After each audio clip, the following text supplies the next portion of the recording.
Hello and welcome to episode 4 of God in Film, where a Christian and an atheist dive into the best that cinema has to offer and see if we can find any elements that have parallels with the gospel or any other Bible stories. I'm freelance filmmaker and occasional seamstress Giles Phil. And I'm YouTuber and Lego man brought to life, Phil Coleman. And during this period of lockdown, we'll be trying to stave off the desire to run through the streets in our pants by sticking our film geek hazmat suits on to analyse the faith parallels in the 2016 sci-fi film Arrival, directed by Denis Villeneuve.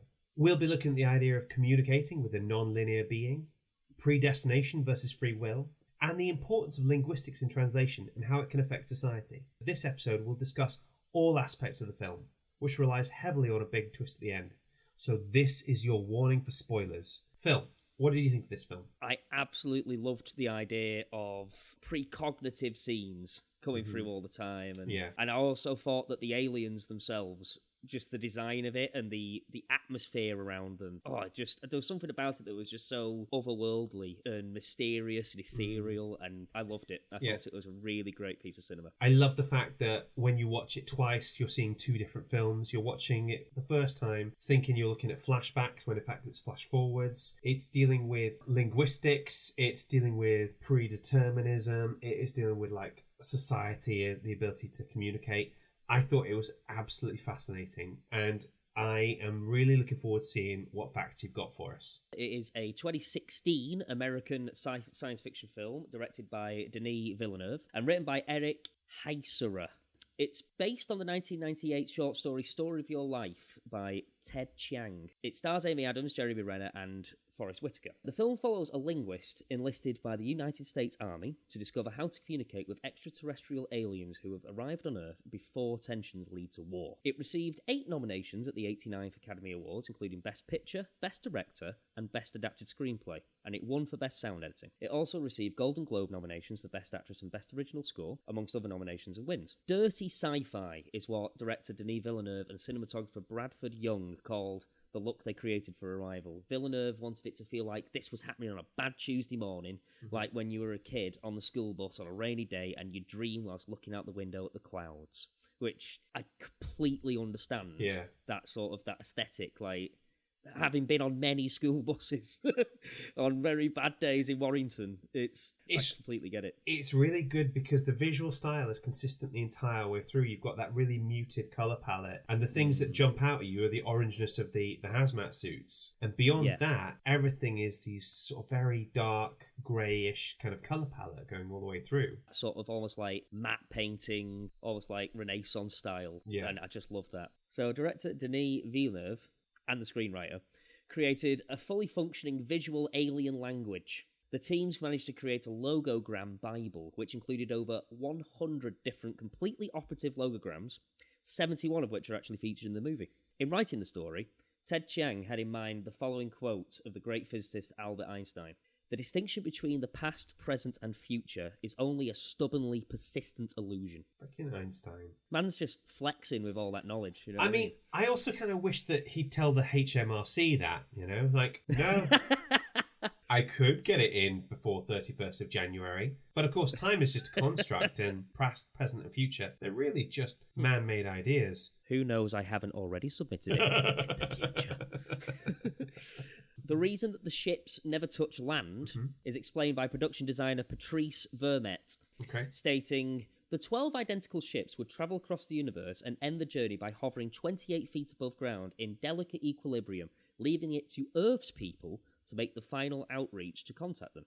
Gosh, I like that. That's a piece of characterisation just in the visuals. Because in a lot of ways, the heptapods are almost quite passive in their form of communication. They expect you to sort of come in and... They are encouraging humankind to actually start the conversation. I just love that. So Montana is also the site of first contact between humans and aliens in the Star Trek lore, as first revealed in Star Trek First Contact in 1996. I knew you'd love that. Yeah.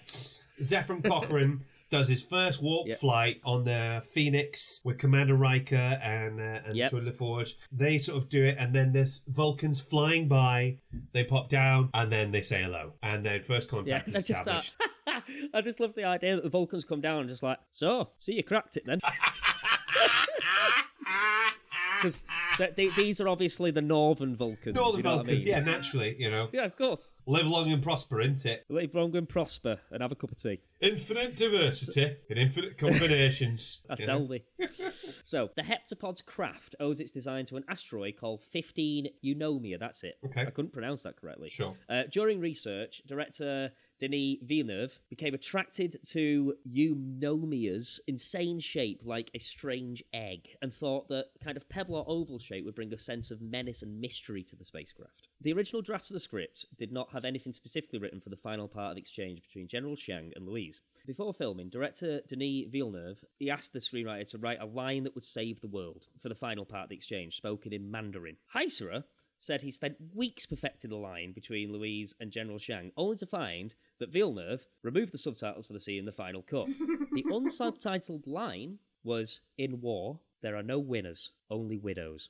That's It's really a pretty good line. Yeah. I'll never write anything like And that. I like a good bit of alliteration as well. When Louise's daughter questions the reason for her name, Hannah, Louise explains that her name is a palindrome. That is, it's spelled the same forwards as it is backwards. Yeah. This reflects the theme of the film in that the story starts as it finishes due to the story's events existing in non-linear time. The violin melody in the last sequence is also palindromic. Oh, really? Yes. That's awesome. Jeremy Renner's surname is also a palindrome. Good old Renner. One thing, did you know that the written language of the heptapods is referred to as heptapod B? Heptapod A is their spoken language, which is just... Yes. You know? It's more akin to like whale songs. Yeah. It's like you know, an actual spoken language. That's spot on. Thank you, Phil. Those were really fascinating. I particularly like any kind of Star Trek reference we can fit in. I knew you'd love that. I wish it ended with it. I really do. Now, we'll move on to today's guest. Jenny Thomas is a retired professor of linguistics in Bangor University, and she spoke to me earlier today about some of the more linguistic elements of the film. Let's have a listen. I'm Jenny Thomas, and I am retired professor of linguistics from the University of Bangor, North Wales. Thank you, Professor Thomas. So, you've seen the film. It's predominantly about how linguists approach a different culture. So, how would modern linguists approach making contact with a culture they have never encountered before? Yeah, that was a question I was asking myself, because actually there are very few completely unknown languages.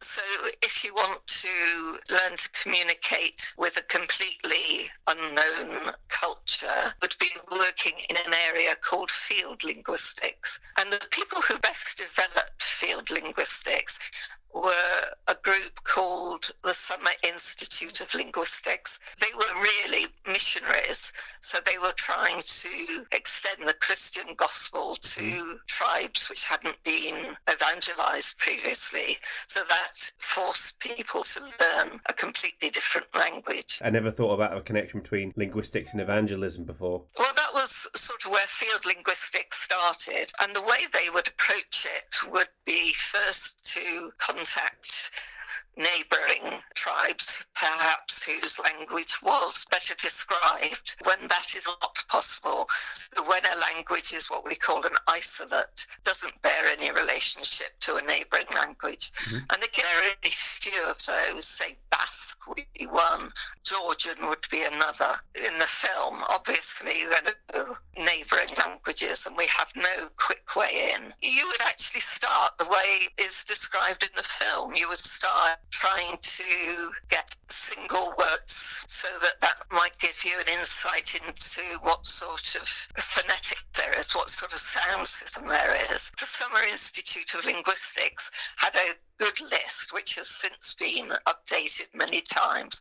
So it might start with parts of the body or natural environment like leaf or flower or dog or whatever, and then it would show you two cats or two dogs so that we start to understand the structure of the language single. But again, that doesn't apply to our film. What did you think of the methodology used in Arrival? I can't think how I would do it better. better, to be absolutely honest. That's gonna be a good seal of approval then, if you're watching it going, oh, that's interesting, rather than going, well, of course that's not how you do it at all. And of course, a lot of the film hinges on a different understanding of tool and weapon, and the way in a given language a concept might apply differently. And the one that we standardly discuss in linguistics would be the colour spectrum. The way we name colour varies enormously from culture to culture. I mean, some cultures would only have two distinctions. Others would make roughly 7 or 8, as in the colour spectrum. Yeah. I remember when I was learning Russian, I really struggled because they have 2 words for blue. So Sydney and Goluboy are the 2 words. And to me, it's light blue and dark blue. So it's one colour divided into 2.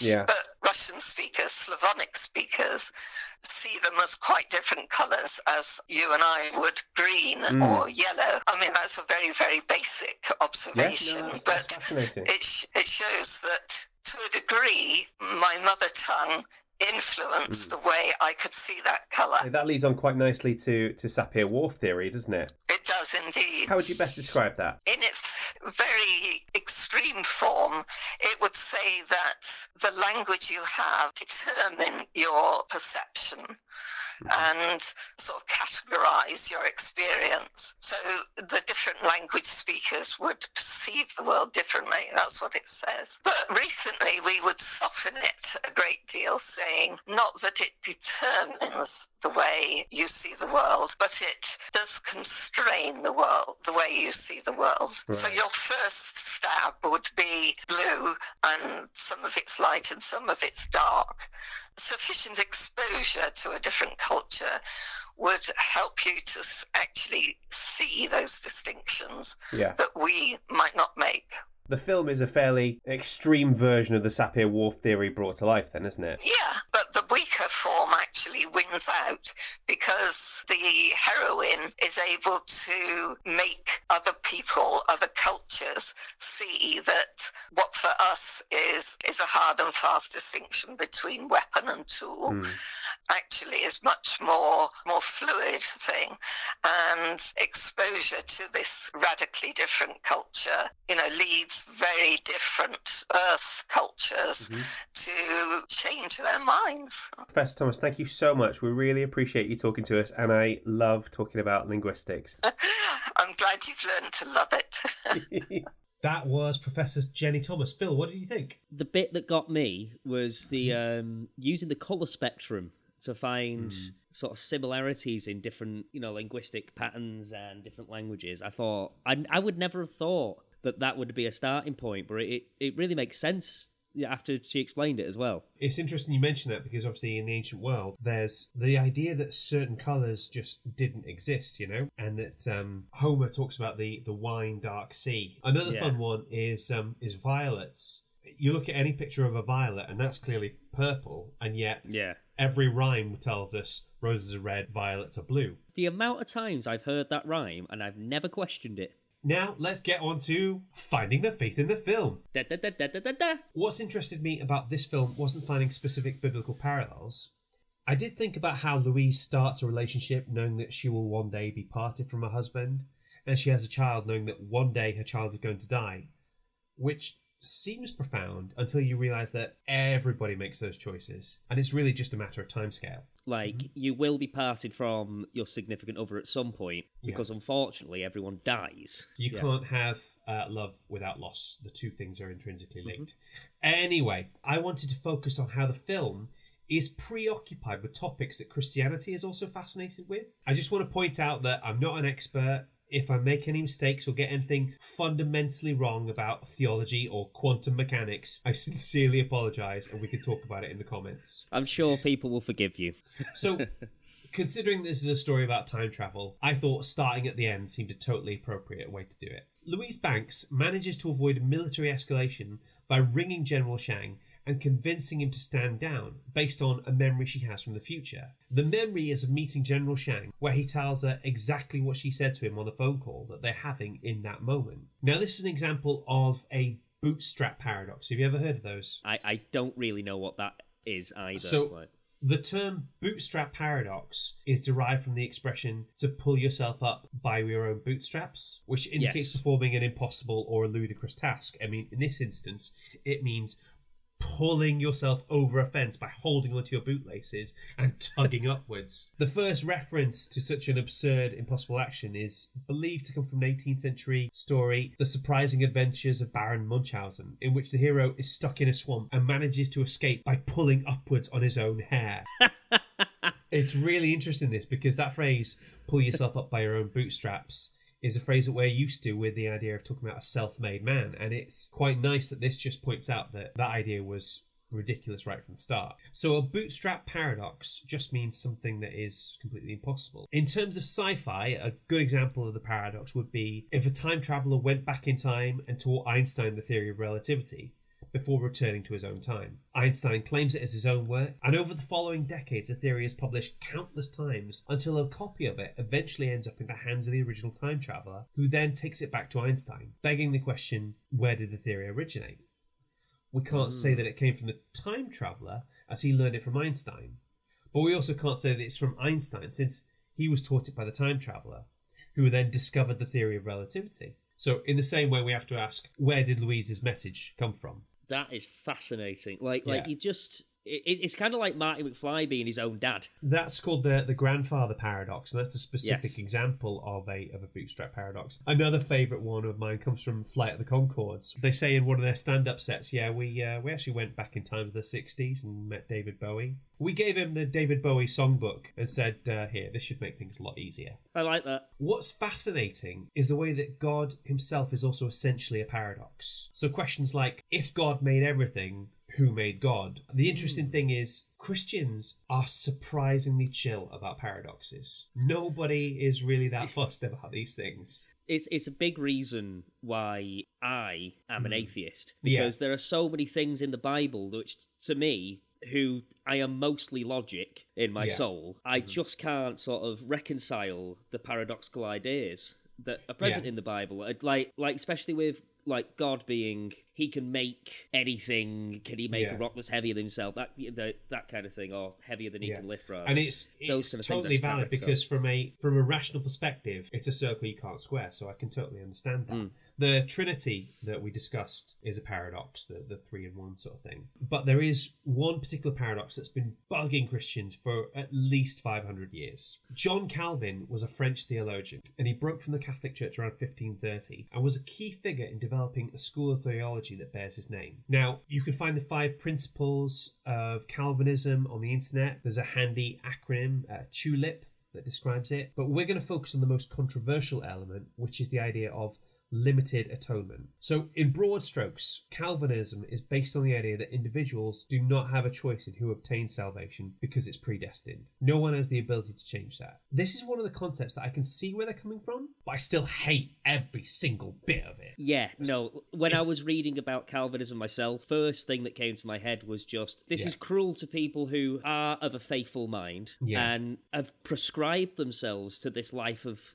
God, this really, lifestyle, and really basically just kicks them in the head. So if we accept that God is infinite and non-linear, then we have to accept that God knows who accepts Jesus and who doesn't at the end of human history. Then if we accept the idea that God is the author of creation and he has a hand in creating every living thing, then it leads to the idea that God created people who he knew wasn't going to accept him. And if that's the case, then that means the concept of free will doesn't exist. The problem then becomes that if free will doesn't exist, then the entirety of human existence is a thoroughly pointless exercise. From Adam and Eve all the way down to what I did today, free will is an essential part of both a relationship with God and human society functioning. And if there's no such thing as free will, then frankly, I don't see why I should have to put pants on or do anything other than slob out on the sofa and watch Deep Space Nine, because if I don't have free will, then I also don't have any responsibility or control over what I do. You may as well just spend all day just no pants on, no clothes at all, because what's the point? It's all predetermined anyway, you know? So I spent about 3 hours researching this on Monday, and at the end I was no clearer and my brain was dribbling out my ears. I found theologians online who devoted their entire working lives to this, but from what I could see, their brains were dribbling out their ears too. So, like many other Christians, I have to engage in a bit of cognitive dissonance. Cognitive dissonance is the practice of holding two opposing ideas in your head at the same time. In this case, I know that God is all-knowing and all-powerful, and at the same time, I have to believe that I have free will and that it is important. In John 6, verses 66 to 68, in the New Century Version, it says this: "After Jesus said this, many of his followers left him and stopped following him. Jesus asked the 12 followers, 'Do you want to leave too?' Simon Peter answered him, 'Lord, who would we go to? You have the words that give eternal life.'" Even there, we get a quick example of Jesus actually giving somebody a choice. And if you look at what he does throughout the gospel, he's often saying, if you do this, you'll get eternal life. It's not saying you have to, or you will, or you definitely won't. The choice is yours. So in short, I asked my friend about this problem. My friend John Stammers summed it up like this: the way I basically look at it is that predestination and free will are definitely both true and have to be held in tension. But predestination is basically God's business and free will is our business. As far as any of us see, we are free and God will never force us against our will. Yeah, I quite like that. I think that's quite a succinct way of putting it. The other thing is that if God knows this information and we will never have access to that information, then it's no use to us. So I prefer to think of it as the difference that makes no difference is no difference. If I think I have free will, if I act like I've got free will, then I've got free will, and so does everybody else. So that's how I'm going to approach it. Yeah, I think it's important as well to make sure that you are shoring yourself about free will, because it's not healthy for us as human beings to feel as though everything is completely predestined, predetermined. Yeah, exactly. So this is one of the less appealing aspects of Christianity. But if you think about it, every ideology has something to it that doesn't appeal in some way or other. If you take at least one interpretation of atheism, if you said, well, I could go to the shops today, but I'm not sure if there's any point because the entirety of human existence is arbitrary. And no matter what I do, it's still going to result in the inevitable heat death of the universe. So, I don't know. Have you been listening to what I say when I walk to the shop? Because that is exactly what I think. I'm just like, what's the point? This is why some people take pills, like some people need that. There is no belief system that doesn't have a side to it that is less appealing. The next point I wanted to get to is that one of the most difficult things about being a Christian is you're essentially trying to have a relationship with a non-linear being. That's one of the strangest sentences I've ever heard. And again, it's one of those things that's obvious, but nobody really talks about it. Essentially, the entire high concept of arrival is dealing with a race so alien that even their concept of time is different to ours. Louise Banks has to try and understand the written language of an alien race that doesn't have an understanding of non-linear time. Now, as a result of her learning their language, Louise starts to see visions of her own future. Interestingly, there are multiple examples of people in the Old Testament being granted visions of the future.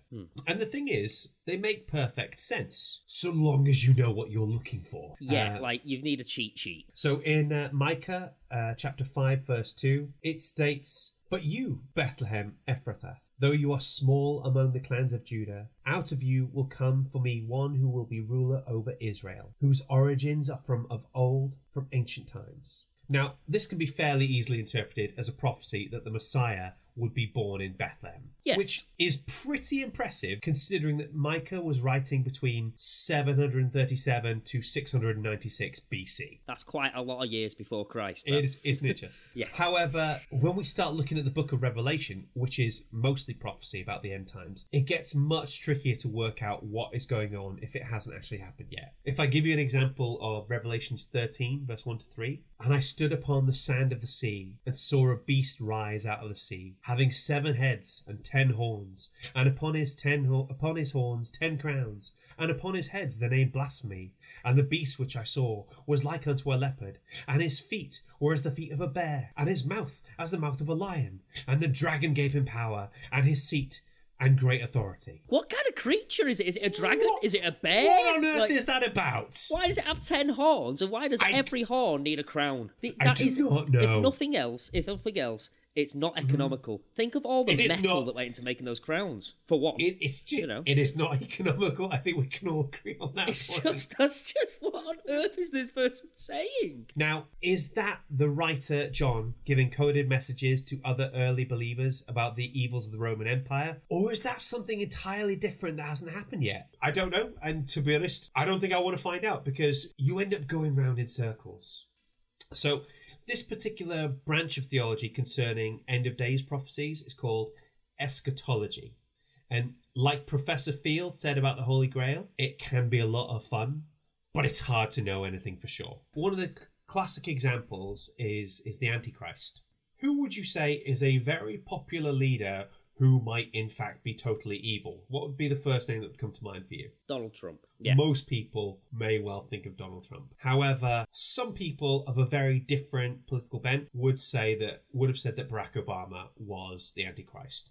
Going further back, Adolf Hitler could have been a good contender for being the Antichrist. Going further back beyond that, early Protestants could have described the Pope as the Antichrist. And then when you go further back beyond that, early Christians would have seen the Caesars as the Antichrist. So really, when you say that someone is the Antichrist, what that really is doing is just saying more about you than it is about them. The coming of the Antichrist is the coming of the end times, if I remember correctly. Yeah. The key thing with the end times is we don't know when it's happening. You know, it could be tomorrow, it could be 3,000 years from now.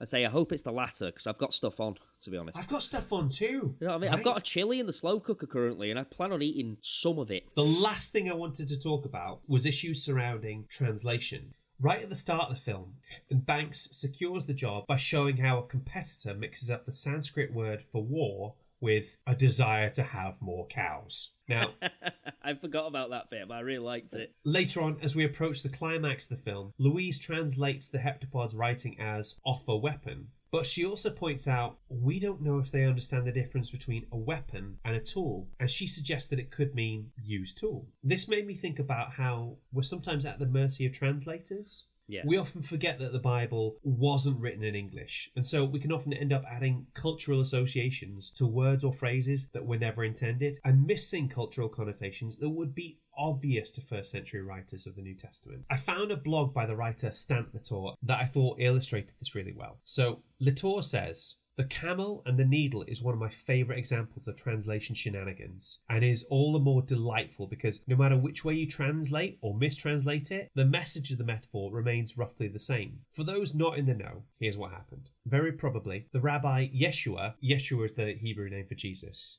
told his followers 2,000 years ago that it was easier to thread a rope, like the big ropes used on fishing boats on the Sea of Galilee, through the eye of a sewing needle than it is for a rich man to enter the kingdom of heaven. But in Aramaic, the language he was speaking and the language in which the source text for the Synoptic Gospels was probably written, camel and rope are spelled the same, GML. They do sound different, but written Aramaic doesn't often represent vowels. So someone dutifully recorded GML. Now, this gets even funnier when the Synoptic Gospels come along and people are translating the words of Christ into Koine. I hope I'm pronouncing that right. Because in Koine Greek, camel and rope are also the same word, distinguished in text by a single vowel, but pronounced almost identical. Camel is camelon, and rope is camilon. Now, in Latin and in English, of course, camel and rope are really easy to tell apart, but in both Aramaic and Greek, they're not. So while it is frustrating enough to try jamming a knotted fishing rope through the eye of a sewing needle, we're now left with the image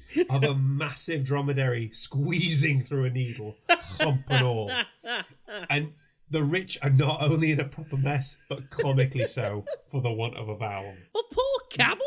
Just thinking, like, I don't know what I did to deserve this, lads, but here we are. We don't advise it, ladies and gents. We do not advise it. It's an amusing case because the meaning comes out similar in either case, and camel fits Jesus' teaching style, which often made humorous use of hyperbole. Other mistranslations are more sinister, like the popular translation of Arsenokoites. I hope I'm pronouncing that right. I mean, it's ancient Greek or Aramaic, so... There'll be someone out there that can tell you. Arsenokoites is often translated as homosexuals, Okay. which is a stretch as there is a separate Greek word for that. Arsenokoit is a compound of man and bed, and no one knows what the word means because its usage is so rare and it appears only in lists without context. It's been suggested that it's a reference to gigolos, but that's an equally unsupported guess. In one case, the word occurs next to malakoi, the luxurious. The traditional interpretation that malakoi and arsenokoites are paired labels for submissive and dominant partners in sex act remains guesswork, and other interpretations are just as or more plausible.